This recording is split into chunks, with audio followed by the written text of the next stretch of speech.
Man, I've been everywhere, man. Across the deserts bare, man. I've breathed the mountain air, man. Of travel I've had my share, man. I've been everywhere. Been to Tullamore, Seymour, Lismore, Lullaby, Nambour, Richmond, Kilmore, Rillabar, Birdsville, Emmaville, Wallaville, Connemara, Connemara, Strathround, Proserpine, Alladala, Darwin, Gingin, Lilliquin, Muckilla, Wallumbilla, Bougainville, Cumberland, I'm a killer. I've been everywhere, man.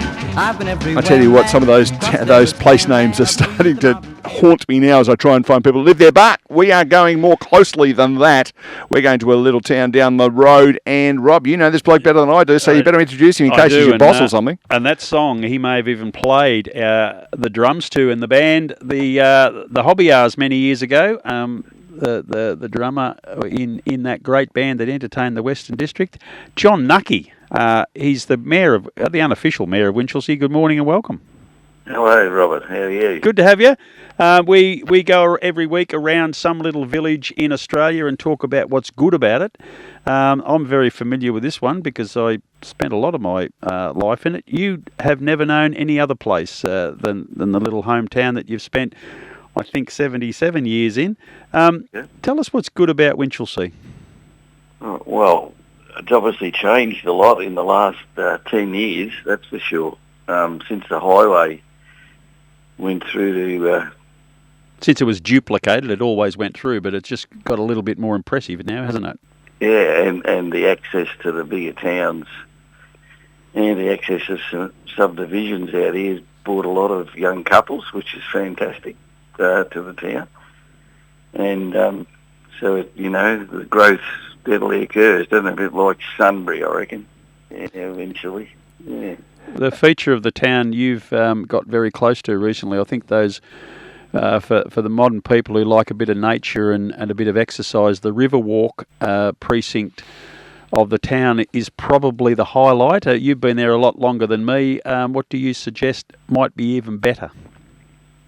No, you've probably got it. Obviously with a bigger population, the Shire sort of has to put in more infrastructure like that. And I mean, it's always been a great river to walk along, which you had to step over the tussies and the snakes and the rabbits. Now it's more of a refined walk, and it's used a lot. You can traverse both sides of the river, and there's loop bridges at the end. And a new pedestrian bridge about to be built down near the railway line, which will be really good. Yeah. So everything's really rosy out here, and the future looks bright, I think, for the town. Like a lot depends now, and it's right now on the council and the planning. A lot to get right in the next 5 years, to be honest, and they better get it right, or it can be a schmozzle led by developers more than planning. We hope we get that right. So, John, it's Neil here. I'm the other bloke who chats, who you've seen Rob's shirt. I'm the handsome one on the right. I have not spent much time down this part of the world. I'm a relative newcomer. I've only been in Geelong for just come up to 10 years. But Winch was also always a little town that I remember that you'd had that ridiculous bridge at the bottom of the hill that you had to sort of wander across. It was so small. And then there was a really big agricultural firm I noticed if I'm heading towards Colac on the right-hand side that I think you know a little bit about. There's the footy ground over the road, all very much, I'll say, the fabric of the town, but all that other little development stuff going on around the town. I hope that we're going to be able to still drive through Winchelsea and see those older things still around. Yeah, well, we certainly hope so, and that would be a major issue for council, in the planning, as I said, to keep all that right.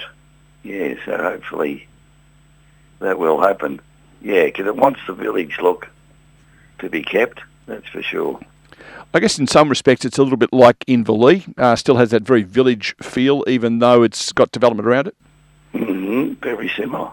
Yeah, although some of the folk from Inverleigh, they're a bit dodge, particularly one I can see from where I'm sitting. They used to be. They got rid of us. Yeah.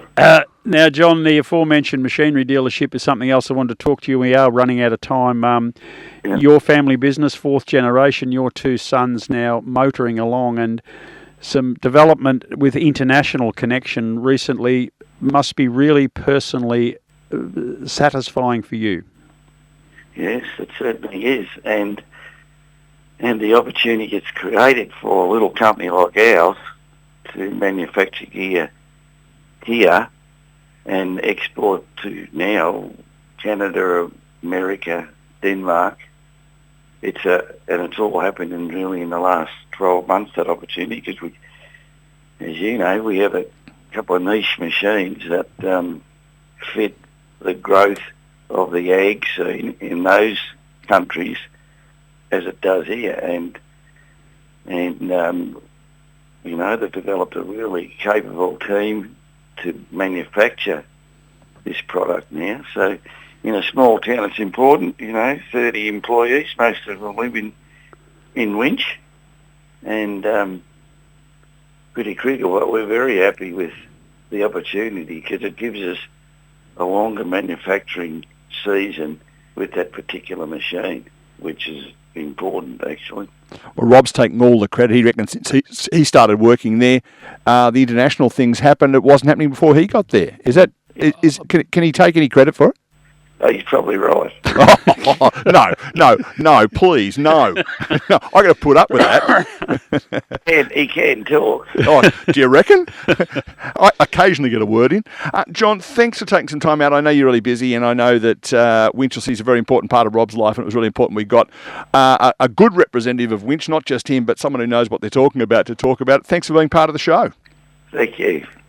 Good on you, mate. Talk soon. There he is, John Knuckey, he would be third generation, presumably. Yes, of the Knuckey family. He and his brother Robert took over the business when they sadly lost their father to an unexpected heart attack. They were both teenagers.